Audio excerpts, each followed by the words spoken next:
e numa eleição que eu sofri, assim, um ataque de fake news também, Sim, claro. da direita. Muitas pessoas foram lá, sabe, fomentando conflitos e dizendo o quê? Esse cara aí com essa cicatriz, com um pai que é ex-presidiário, vindo lá de Piraquara, na Vila Macedo, que é mal afamada, esse cara é violento, esse cara é bandido, olha só esse neguinho aí, não me engano, ficava aí nas ruas da cidade aí, quando era criança, cuidando de carro, pedindo dinheiro para almoçar, batendo carteira, é bandido. Então, foi se criando uma imagem negativa de mim quando eles viram que eu era uma figura viável, que eu poderia de fato ser eleito e não dar os meus votos para os coronéis, nem da direita nem da esquerda, para ser muito sincero.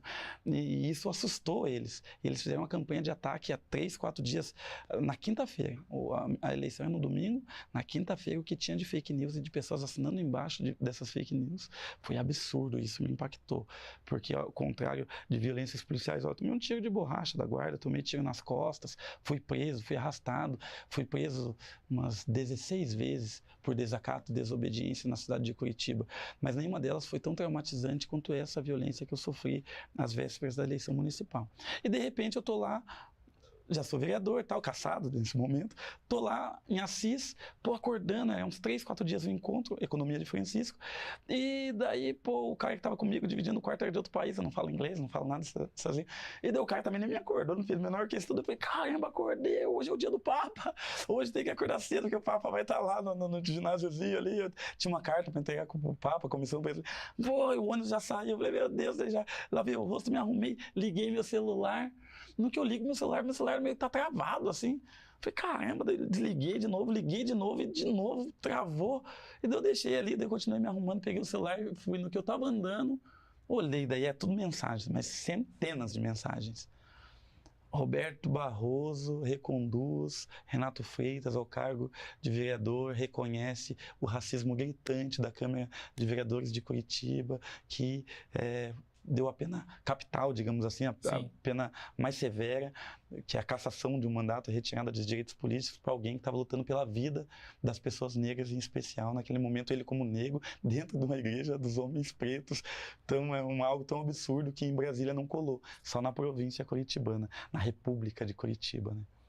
Daí eu vi o Papa já feliz, voltei feliz, foi quase um milagre. E aí você decidiu concorrer a deputado para um pouco enfrentar esse sistema também. Ah, com certeza, com certeza. E olha que interessante, eu falei 5 pedidos de cassação, foram 4 na verdade. Os 4 vereadores que tentaram me cassar, protocolaram pedidos de cassação, eles juntos não fizeram a votação que eu fiz na eleição para deputado. Dos 4, 3 tentaram, os 3 juntos não conseguiram a votação, ficaram por lá e eu me tornei deputado. Você saiu de 5 mil votos para quantos? Para 58. 58 mil votos. Renato, você tem uma história... Só que no Paraná, né? Sim, claro. Mas só em Curitiba foram 28. Ou seja, já muito mais do que você tinha feito como vereador. A sua história, ela é uma história bem tortuosa e eu, por conhecer ela, sei que teve vários momentos que a vida puxou você para não chegar onde você chegou, né? Na abertura mesmo eu falei, e você citou aqui também, o seu irmão foi assassinado, o seu pai preso, você teve muito pouco contato com o seu pai também, né? Teve uma história que você viu o seu pai muito pouco na vida, né? Olha, eu tenho 2 lembranças do meu pai apenas. Tenho 3. Uma dentro do presídio, quando eu era criancinha, dentro da PCE, Prisão Central do Estado, num dia de pátio de visita. Mas é uma memória muito vaga. Meu irmão é um pouco mais velho. Meu irmão, inclusive, foi batizado de capoeira lá dentro, com o Mestre Silveira. Um abraço, Mestre Silveira, a Capras. Uma escola de capoeira que nasceu dentro do sistema carcerário, que é Resistência, que remete às senzalas. E a primeira memória de fato que eu tenho, eu acho que eu já tinha uns 12 anos, mais ou menos 11 anos, 12 anos. Estava em casa sozinho e ficava muito sozinho, não tinha creche, não tinha escolinha, não tinha nada, né, na Vila Macedo. Eu acho que não tinha nem 11, 12, devia ter uns 10. E daí meu pai fugiu da colônia penal, né, que é o regime semiaberto, passou lá em casa, estava bem drogadão, bem louco, falando, apontando pro espelho, né, cadê tua mãe e tal, troquei tiro com a polícia, às vezes não fica muito louco, e o que tá fazendo e tal, não, tal, e daí saiu. Então não foi uma memória. Daí depois a última memória que eu tive dele, que é essa segunda memória, foi quando foi um momento difícil da nossa vida, assim, a gente tava passando muita dificuldade, assim, minha mãe trabalhando de empregada doméstica na vizinhança ali, por lata de óleo, arroz, feijão, macarrão, um qualquerzinho, assim, sabe, a gente se mudando no meio da madrugada, porque porque estava devendo aluguel, não conseguia pagar, tivemos que meio que sair de fuga. O cara da cesta básica que a gente comprou, fiado, indo cobrar, o emprego não chegava. 99 era o ano difícil. E foi bem nesse ano que ele chegou lá. E daí só foi ali na frente, ali veio de bicicleta, assim, lembro até hoje tinha uma cerquinha de madeira na frente lá, era um barraquinho de madeira. Daí chamou, minha mãe foi lá na frente, conversou uns minutinhos com ele. Daí eu fiquei na janela, assim, olhando. E daí ele saiu, assim, né? Daí minha mãe voltou. Daí eu olhei, assim, dela, era teu pai e tal. Nem entrou, nem...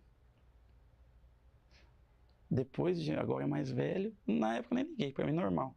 Mas uns anos atrás, por incrível que pareça, uns 2 anos atrás, eu falei pra minha mãe, caiu uma ficha em mim, tá ligado? Eu cheguei pra minha mãe e falei, minha mãe, meu pai veio aqui aquela vez, e tipo, ele nem entrou, nem quis me ver.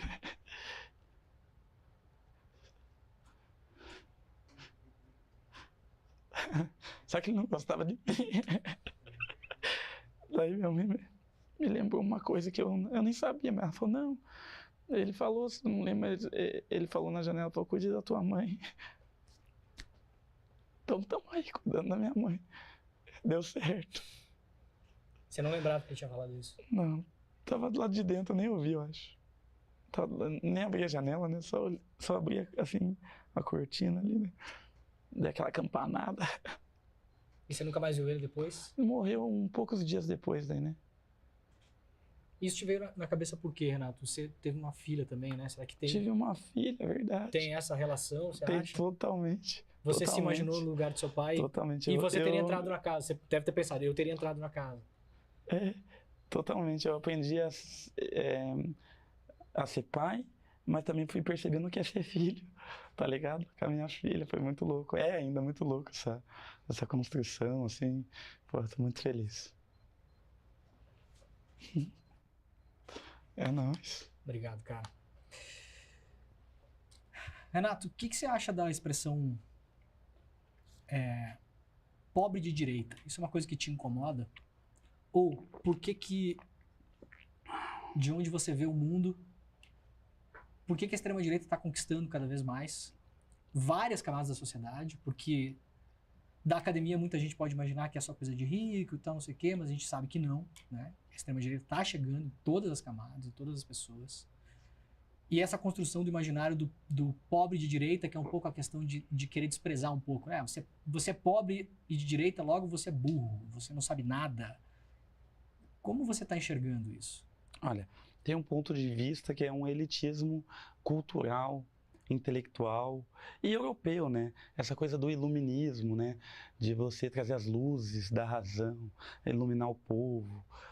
Isso é realmente algo que afasta a esquerda tradicionalmente do povo. Uma das formas de você ser contra o povo é estar longe do povo.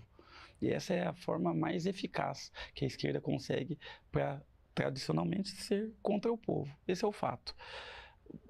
Os partidos de esquerda nunca tiveram uma inserção ampla nas massas. Teve o PT em algum momento, mas a gente deve lembrar que o PT foi construído por artistas, sindicalistas numa época que as pessoas não tinham sequer carteira de trabalho registrada. As pessoas trabalhavam na construção civil, as pessoas mais pobres, o povo, galera que mora nas ruas de terra, nos barracos de madeira. Construção civil, empregada doméstica, recentemente... Foi ter carteira de trabalho, sim. Muito recentemente, 10 anos atrás, no governo Dilma, né, só. Então, o povo em si não estava no chão da fábrica, é o sonho do povo. O sindicalista era, então, quase a elite do trabalhador. Com certeza, sem dúvida alguma. Em São Paulo, talvez essa realidade fosse outra, porque era mais massificado.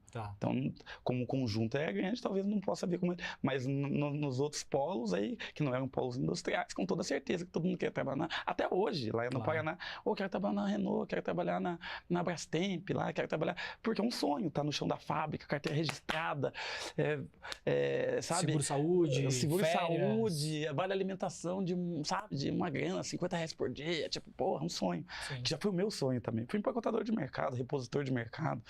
E e pelas conformações de base da Igreja Católica. Então não é setores exatamente populares, nunca teve um partido de fato de massas popular com inserção aqui. Se tivesse, não haveria golpe hoje em dia, porque o povo ia respaldar, assim como fez em vários países da América Latina, aqui que não é o caso citar, né? Nesse cenário, você acredita em algum tipo de revolução? Eu acredito. Que tipo de revolução? Acredito com certeza, porque tem algumas coisas absolutamente radicais que o povo compartilha. Uma delas é a que é, infelizmente, capitalizada pelo bolsonarismo, pela covardia da esquerda, pelo fisiologismo da esquerda, que é a seguinte: o povo percebeu, desde anões do orçamento até os casos do Arthur Lira hoje em dia, o povo percebe que as instituições são falidas, principalmente o legislativo e o executivo. O sistema político vigente é falido. Essa democracia liberal, o povo já sacou que não vai para lugar nenhum. Essa laranja não dá suco mais. Tá. Mas isso hoje é uma pauta de extrema-direita, como você falou, né? O judiciário, todo mundo sabe que o judiciário é só para prender pobre. A esquerda não tem coragem de falar isso. Por quê? De bater de frente. Por quê? Porque o jogo é o seguinte: a esquerda se tornou de certa...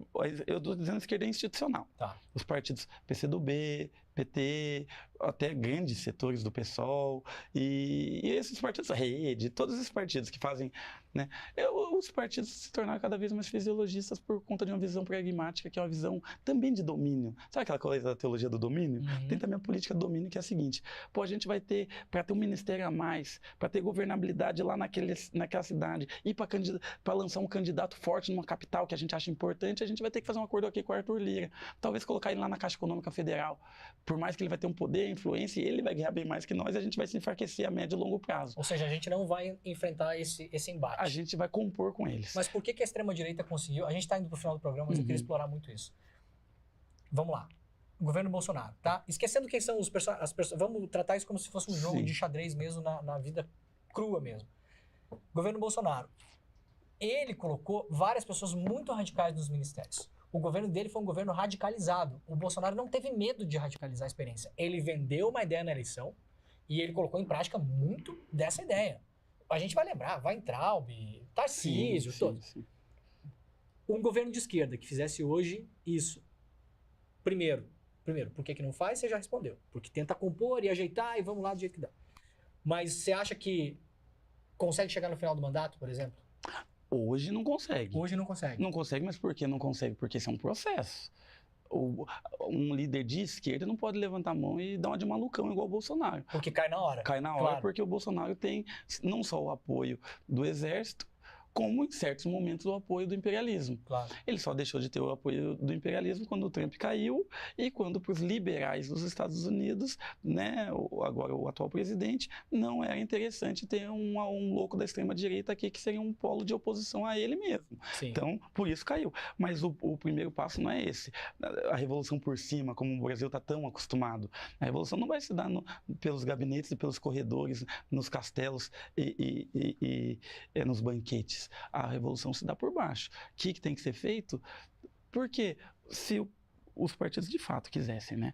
Por que eles não constroem um coração em cada comunidade carente? Vai ali no Heliópolis e constrói uma cozinha comunitária. A partir da cozinha comunitária, que você vai dar na mão de uma própria Dona Maria, lutadora e referência ali dentro, você começa a trazer a música, o estúdio de música para os jovens que gostam tanto de cultura, de produção de cultura. Por que você já não patrocina um campeonato de várzea? Por que você não condiciona tudo isso a um sábado no mês fazer um curso de formação, uma palestra? Por que você não traz os setores mais progressistas do catolicismo, mas também do protestantismo, mas também de outras religiões e faz um momento também de espiritualidade? Não tem nenhum partido fazendo isso. Nenhum partido faz isso. O MTST faz um pouquinho lá, não sei quem faz um ato pontual lá, o outro está tentando fazer lá porque acabou de nascer o partido. Sim. Legal. Mas não tem uma estrutura a gente fazendo isso rodar. Total condição, né? Quanto custa uma cozinha? Eu digo porque a gente faz lá em Curitiba. Sim. Curitiba, Piraquara, agora vai ser no litoral do Paraná, em Cascavel a gente já está fazendo. Uma cozinha comunitária custa aí R$8 mil. Para fazer uma cozinha boa. Não estou falando cozinha ruim, a cozinha boa, comunitária, custa R$8 mil. Por que a sede do partido lá em Curitiba, por exemplo, é num bairro nobre? No Alto da 15? Nem linha de ônibus direito teve para chegar no lugar. Porque ninguém tá nem aí, né? Todo mundo já se acostumou com a prática antiga de política. Ninguém quer enfrentar o povo.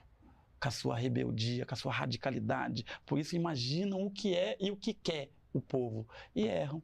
2 perguntas rápidas, o programa está acabando, eu preciso que você responda a primeira com sim ou não, tá? E não porque eu não queira continuar essa conversa, eu adoraria, mas o pessoal vai me matar se eu não terminar o programa na hora certa hoje, que é o que eu faço sempre. Sempre termino na hora certa. Essas conversas estão acontecendo dentro dos partidos de esquerda, sim ou não? Para mudar esse cenário? Não. Não estão acontecendo. Tá. Tem um episódio da sua vida, que eu queria terminar o programa com ele, que você falou 4, 5 vezes aqui que foi impactador de mercado. Teve um episódio da sua vida que uma pessoa que tinha conhecido você em um determinado momento da sua vida entrou no mercado e viu você trabalhando lá. E falou uma coisa para você que eu acredito que é uma das coisas que mais tem te dado combustível. Então eu queria que você contasse rapidamente que história é essa. E eu queria que você desse se você quiser, o que você diria para essa pessoa hoje se você encontrasse ela?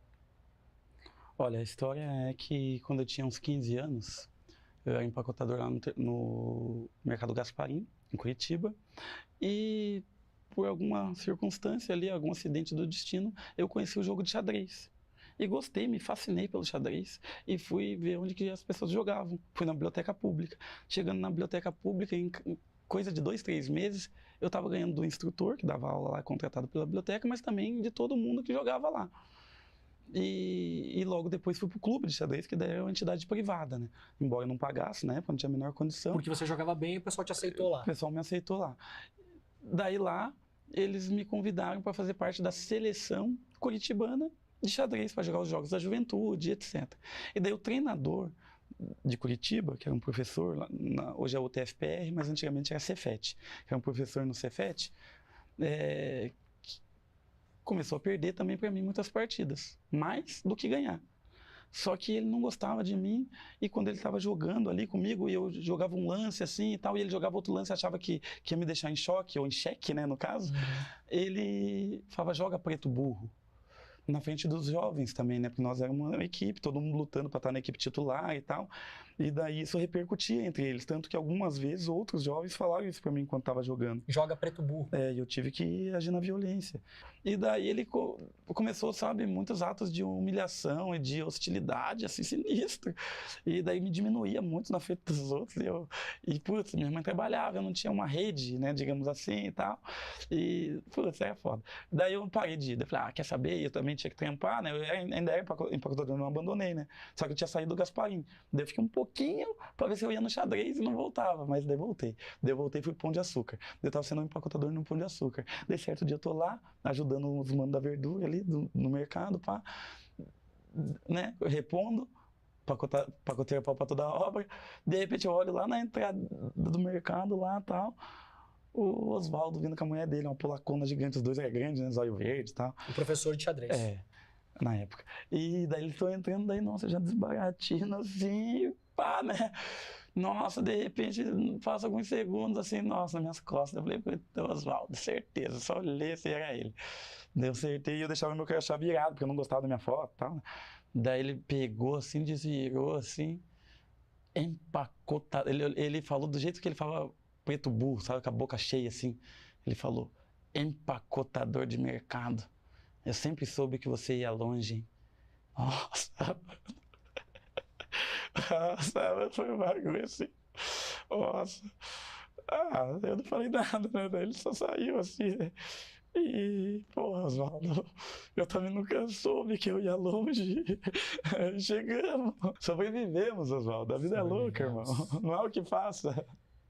Na época, só pra terminar. Vai, termina. Na época dos barracos de pau, lá na Vila Macedo, o que você, Oswaldo, fez por mim, deu por mim, deu pra mim? Nada. Agora tá de olho em mim, querendo me julgar, querendo me diminuir. De vergonha, eu não morri. Tô firmão. Eis-me aqui. Você, não.